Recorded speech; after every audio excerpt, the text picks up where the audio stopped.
atibatike zvechopu pamusoro vakuru vedare zvatanga manje. Taita nyaya panapa iri kuitika kana muchiri kurangarira muchinda uya anonzi it was Tafadzwa matunuse if I'm not mistaken.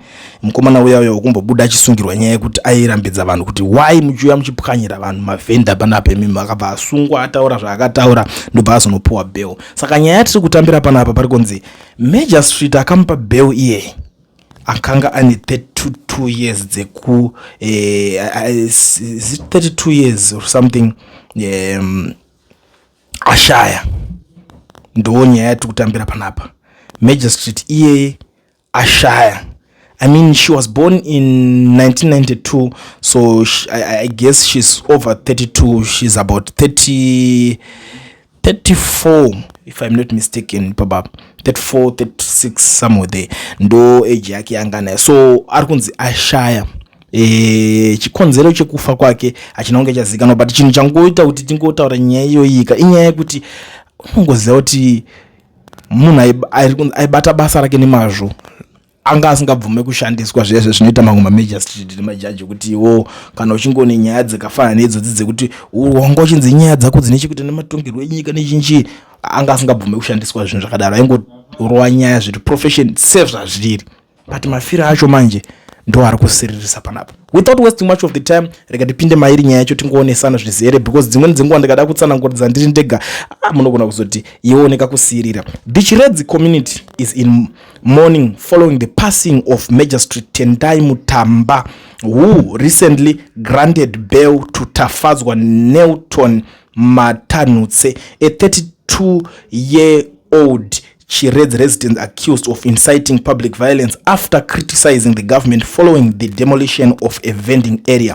Magistrate Tendai Mutamba, who was laid to rest at Kwekwe Cemetery on Thursday at age of 33, is being remembered for her integrity and dedication to justice after a career that saw her rise through the ranks of the Judicial Service Commission to become Chiredzi's resident and provincial magistrate in 2023. Born on December 28, 1992 in Gokwe, Mutamba attended Muyambi Primary School and completed her ordinary level studies at Chezia High School in 2008. She served as a head girl at Kana High School, where she completed her A-level in 2010. She went on to earn a law degree from the University of KwaZulu-Natal in South Africa in 2017 and immediately pursued a master's degree in business law.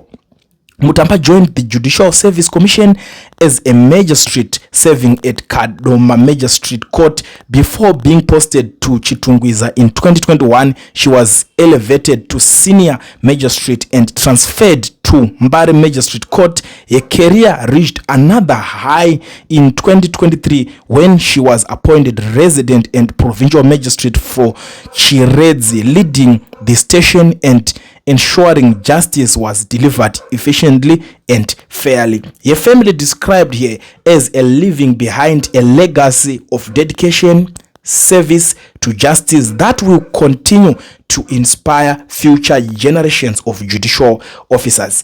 In one of her final rulings, Mutamba granted bail to Tafadzwa Nelton Matanuse, a 32-year-old Chiredzi resident who had spent 2 nights in custody after being arrested for inciting public violence. Matanuse had circulated a video in which he criticized the government and businessmen Wiknuchivayo over the demolition of vendors' stores in Chiredzi, an operation he said he had deprived many families of their livelihoods. Ndo nyaya yacho iri panapa muri yeZimbabwe mamirira yakaita ndangoti ndipfurene panapa zvazvinoita manje ndezvekuti kwamungange muri kushanda ikoko, is either you are a policeman or you are aniwo uri ikoko whatever position uri kushanda, kana uchishanda basa nemazvo, tomorrow it might be you. Atimbofe takambosiya uchingoenda mahara tisina kukuskandirawo sando dzako. So panapa ndiri kuti may her soul rest in peace. But muri yeZimbabwe ndiri kuti kana iwewe une moyo warwadziwa kana kuti moyo unoremekedza vanhu vanoita basa nemazvo, vanhu vasingabvume kushandiswa nezvegananda,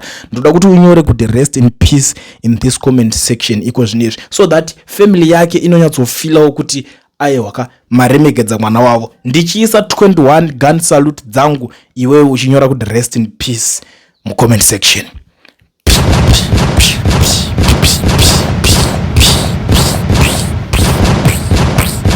+10 Kulian TV Team VAT asi vanhu vachishamsika. Kulian TV aichatsika, saka subscribe wozolaika, nechawana zvisapana chichazosha. Everybody say Kulian, Kulian, Kulian, yeah. Information need brilliant, brilliant, brilliant, yeah. Everybody say Kulian.